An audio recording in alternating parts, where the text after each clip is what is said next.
Alaikum, la paz sea sobre todos ustedes. Ramadán y el Corán, el sagrado libro de Allah, glorificado sea, ha sido revelado en este sagrado y noble mes. De ahí la noche del Qadr, la noche del valor, la noche del decreto. El Corán yo siempre lo he entendido como el último mensaje o el último testamento. Si ya tenemos el Antiguo Testamento y tenemos el Nuevo Testamento, pero la verdad, desde el orden lingüístico, cronológico, histórico, nos hace falta el último testamento. El último testamento en este caso, el último mensaje que dirigió Dios, glorificado sea la humanidad, es el noble y sagrado Corán. Pero ¿de qué trata el Corán? El Corán trata de muchísimas cosas, desde las creencias, los veredictos, lo permitido, lo prohibido, las parábolas, las historias de naciones y profetas anteriores, muchísimas cosas. Pero el Corán sobre todo es una guía. El Corán es una guía para toda la humanidad y sobre todo aquella gente que teme, que ama a Dios, que tiene conciencia de Dios. El objetivo principal del Corán es para guiarnos en esta vida pasajera y ahí después tendremos el éxito, el premio de Allah subhanahu wa ta'ala, glorificado sea. De ahí es muy importante entender el mensaje del discurso, del último mensaje que Allah ha dirigido a esta humanidad. Las aliyas o los versículos coránicos, sin entender sus contextos, sus circunstancias a la hora del momento en que han sido reveladas a nuestro amado y querido mensajero, profeta Muhammad, la paz sea con él, a través del arcángel Gabriel, la paz sea con él, pues nos ayuda bastante a entender el significado. ¿Qué es lo que nos quiere decirnos Allah, glorificado sea? De ahí es muy importante saber la importancia y los beneficios de las circunstancias de la revelación, la importancia y los beneficios. ¿Por qué? Porque nos van a ayudar a entender el significado, la buena comprensión de las aleyas, nos van a entender pues los propósitos de la legislación durante estos 23 años, nos van a ayudar bastante en muchísimas cosas. ¿Qué quiere decirnos Allah y cómo nosotros vamos a llevar a cabo pues estas aleyas o estas directrices divinas de Allah subhanahu wa ta'ala para nuestra felicidad en esta vida y en la otra? De ahí vamos a citar pues un ejemplo de las más de 6.000 aleyas o versículos coránicos, una que es muy conocida, que es la alía 256 del segundo capítulo de Surat al-Baqarah, cuando Allah dice, La ikraha fid din, no hay coacción. No hay coacción en temas de fe, no hay coacción en el credo, no hay coacción en la adoración de Allah subhanahu wa ta'ala, no hay coacción en la religión en general. Todo debe estar a base de la libertad individual personal. No se puede pues forzar a nadie para creer o para practicar algo. Al contrario, hay que tener esta libertad religiosa. Este versículo data de hace ya más de 15 siglos, aunque últimamente, quizás nosotros en nuestro contexto, hasta ya muy pocos años hemos tenido, pues en el artículo 16, pues la famosa garantía de la libertad religiosa. Pero entender el contexto, las circunstancias de esta alía en concreto es muy importante y nos va a ayudar muchísimo para entender el significado y el propósito, el objetivo de esta alía. En la época cuando emigró el profeta Muhammad, la paz sea con él, de Mecca al Medina, pues se encontró con un contexto totalmente pues diferente a lo de la ciudad de Mecca. Había pues judíos, politeístas, aparte de los propios musulmanes, pues una ciudad multireligiosa y también multilingüística, del árabe al hebreo, y multirracial y pues costumbres, que era totalmente pues una sociedad bastante variada.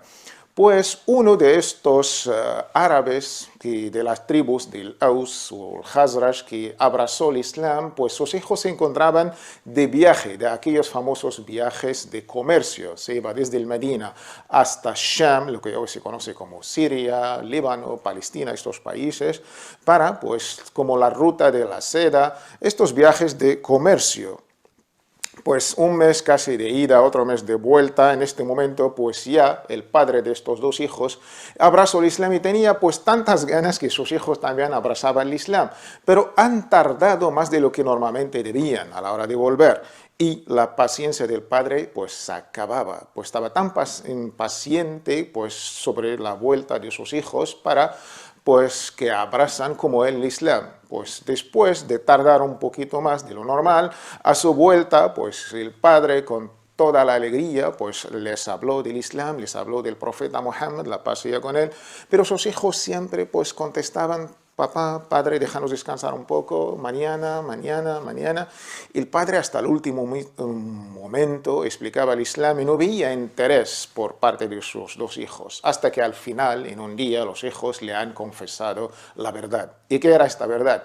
Le han dicho, padre, tú estás contento con tu Islam, pero nosotros también estamos contentos con nuestra nueva religión. ¿Y qué era? Durante este viaje, cuando estuvieron en Oriente, en Palestina, en Siria, pues abrazaron la fe cristiana, se han convertido pues cristianos.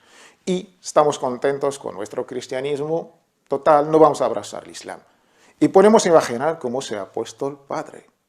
Pues de ahí, tan enfadado, se ha dirigido directamente al profeta, mensajero de Allah, Muhammad, la paz sea con él, y le contó toda la historia. Incluso quería hacer algo con sus dos hijos. Para él el Islam era la salvación, era no sé qué, pero sus hijos no le han hecho ningún caso. Y la respuesta, ¿qué va a hacer? ¿Le va a forzar, le va a coaccionar, le va a obligar a aceptar el Islam? ¿O se trata de un respeto o de cierta libertad religiosa? Pues la respuesta vino de los más altos. Allah subhanahu wa ta'ala ha revelado esta alía en concreto, la alía 256, la alía que habla de no hay coacción en temas de fe, no hay coacción en temas de la libertad religiosa, no hay coacción en temas de las prácticas de adoración. Cada uno es libre de escoger su creencia, su religión, su credo. La libertad religiosa es garantizada por Islam, garantizada por el Corán, garantizada por este texto tan claro y explícito que es la ikraha fi din, que es el título, lo que puede definir el Islam, que es no hay coacción en ninguna religión. De esto se trata. Hemos explicado estas circunstancias, estos asbab, de un ejemplo en concreto. En la segunda parte podemos explicar la misma filosofía que hemos dicho, pero esta vez en la segunda fuente del Islam, que es la Sunna. Hemos visto los asbab en el Corán, pero en la segunda parte hablaremos de las circunstancias de la Sunna de nuestro amado y querido profeta Muhammad, la paz sea con él.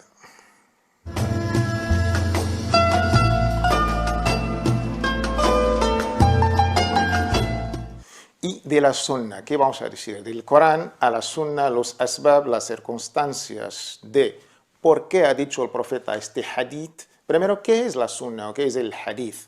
El hadith y la Sunna quizás lo podemos tratar como dos sinónimos, pero en una manera más detallada, una manera un poco como términos. La Sunna es todo lo que ha dicho el profeta Muhammad, la paz sea con él, lo que ha hecho y lo que ha aprobado. Son dichos, hechos y aprobaciones.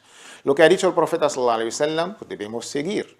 Lo que no ha hecho, por supuesto, debemos rezar como hemos visto al profeta rezando.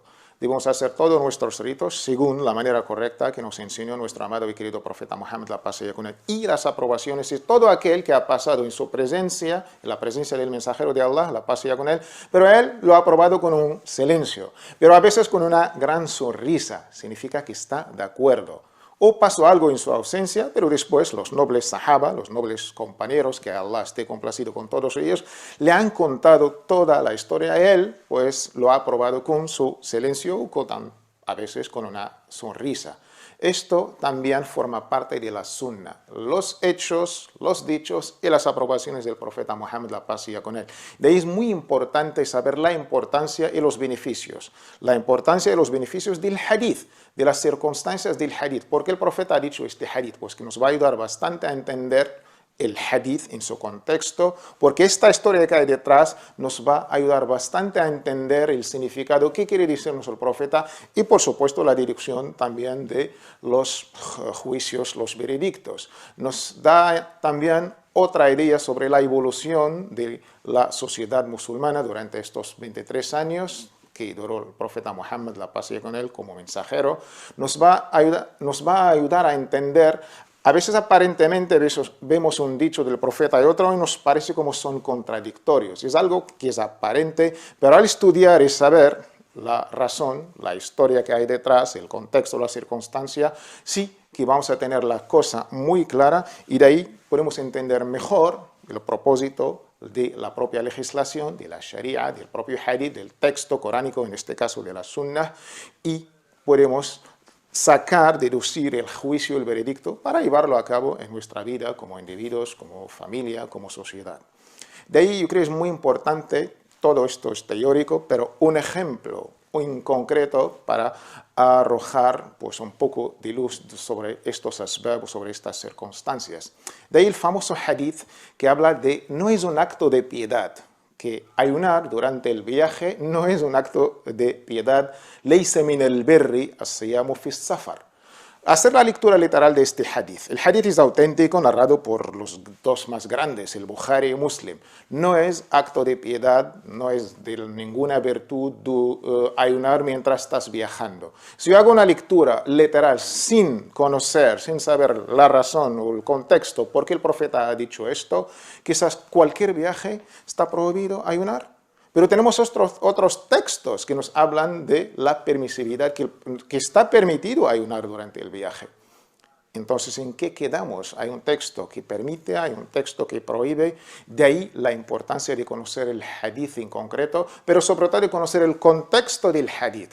El contexto del propio hadith nos ayuda bastante a ayudar por qué el profeta dijo esto, y de ahí deducir y sacar el veredicto, el juicio correcto. El hadith, en su contexto, un poco largo, nos cuesta toda una historia. Estaban en un viaje, los sahaba, los nobles compañeros, junto con el profeta, la pasea con él, pero uno, por su enfermedad, por su debilidad, por no aguantar el calor, el sol, pues se encontró bastante cansado y estaba bajo de una sombra, la verdad, en una situación bastante lamentable.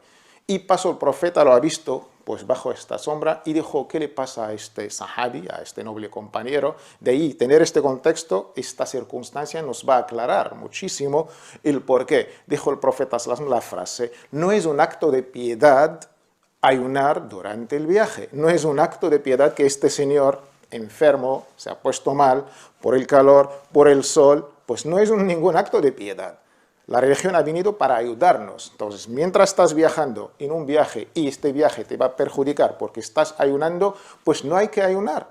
Pensamos que vamos a ayunar y vamos a perjudicarnos. Esto damos una imagen negativa de la propia religión. De ahí el profeta dijo su famosa frase explícita, no es laysa min al-birri, no es un acto de piedad, de virtud, no es correcto ayunar durante el viaje. Si estás viajando y el ayuno te perjudica, opta por no ayunar. Y luego después, cuando ya nos encontramos en condiciones óptimas de salud, de comodidad, podemos recuperar estos días no ayunados. Esta la filosofía, el espíritu de la flexibilidad del Islam.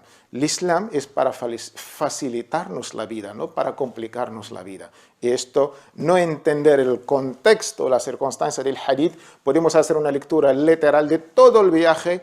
No está prohibido el ayuno, pero esto no lo ha dicho el profeta. Pero conociendo la circunstancia, como hemos visto en el contexto del hadith, sí que podemos arrojar y entender mejor el hadith. De ahí es muy importante saber estos asbab, las circunstancias, las causas de la revelación coránica y las causas de wurud, de dhikr al-hadith.